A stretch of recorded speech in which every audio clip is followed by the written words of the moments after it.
Muy buenos días, niños y niñas de la Asociación Venezolana Suroccidental.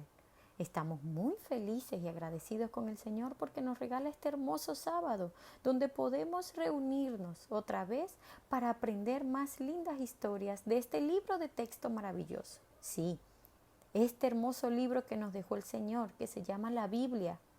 La historia del día de hoy se titula Un hombre transformado.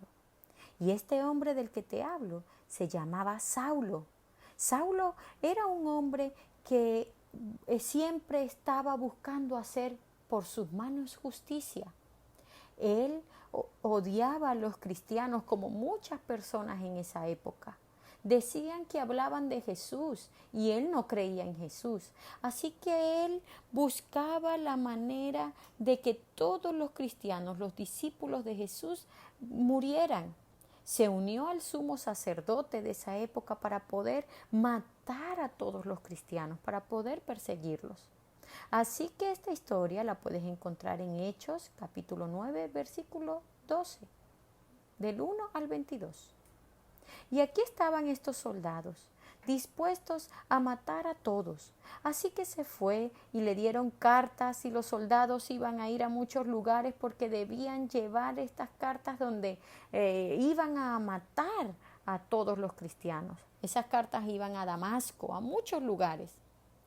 Pero entonces todos los cristianos que ellos tomaban presos, entonces ellos aún más seguían amando a Jesús. Hubo una gran persecución y todos los cristianos se dispersaron por muchos lugares.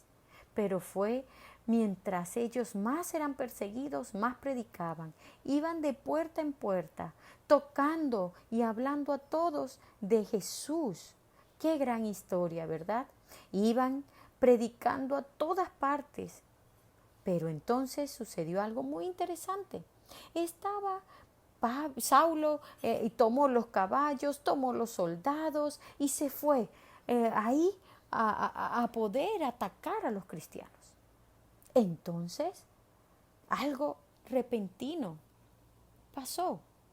Repentinamente le rodeó un resplandor de luz y cayendo en tierra oyó una voz que le decía: Saulo, Saulo, ¿por qué me persigues? Y él dijo: ¿Quién eres, Señor? Y le dijo: Yo soy Jesús, a quien tú persigues. Entonces Saulo tembló y estaba muy temeroso y dijo: Señor, ¿qué quieres que yo haga? Y el Señor le dijo: levántate y entra en la ciudad y se te dirá lo que debes hacer. Así que los soldados lo ayudaron, lo levantaron y lo llevaron a la ciudad que estaba más cerca. Pero saben, Saulo no podía ver. Saulo había quedado ciego por esa luz. Los soldados habían escuchado también la voz, pero no podían ver quién era que había hablado, pero Saulo había quedado ciego. Saulo duró 3 días sin ver y no comió ni bebió nada. Entonces en Damasco, un discípulo de Jesús llamado Ananías, a quien el Señor dijo en visión: Ananías, y él respondió: heme aquí, Señor. Y el Señor le dijo: levántate, Ananías, y ve a la calle que se llama Derecha, y busca en esa casa a uno llamado Saulo, porque él ahí está esperándote. Así que Ananías fue a esa casa. Y cuando llegó ahí donde Saulo, le dijo: yo he venido aquí porque Dios me ha enviado. Y Saulo lo tocó y Ananías entró en esa casa y lo miró y lo tocó y entonces él volvió a ver. Qué interesante esa historia, ¿verdad? Habiendo Saulo tomado alimento, recobró fuerzas y estuvo Saulo por algunos días con los discípulos que estaban en Damasco. Saulo en ese momento dejó de llamarse Saulo. Dios le había dado un nuevo nombre. Ya no se llamaría más Saulo. De ahora en adelante se llamaría Pablo. Y Pablo empezó a predicar por todas partes. Enseguida predicaba a Cristo en las sinagogas diciendo que éste era el Hijo de Dios y contaba lo que él le había pasado. Y todos los que le oían estaban atónitos y decían: ¿no es este el que señalaba y perseguía en Jerusalén y buscaba matarlos? Pero Saulo, que ya se llamaba era Pablo, mucho más se esforzaba en hablar de Jesús y en contar. Dios usó a Pablo para que muchas personas conocieran de Cristo.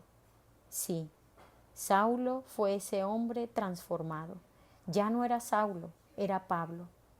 Querido amigo y amiguita, Dios te llama para que tú puedas ser usado para que otros conozcan de Jesús. Dios te puede utilizar y usarte como un gran instrumento para dar a conocer de Jesús. No importa si has hecho algo malo. No, Dios puede transformar cualquier cosa y te convertirás en un gran predicador. Que el Señor te bendiga, querido niño. Feliz sábado. Chao, chao.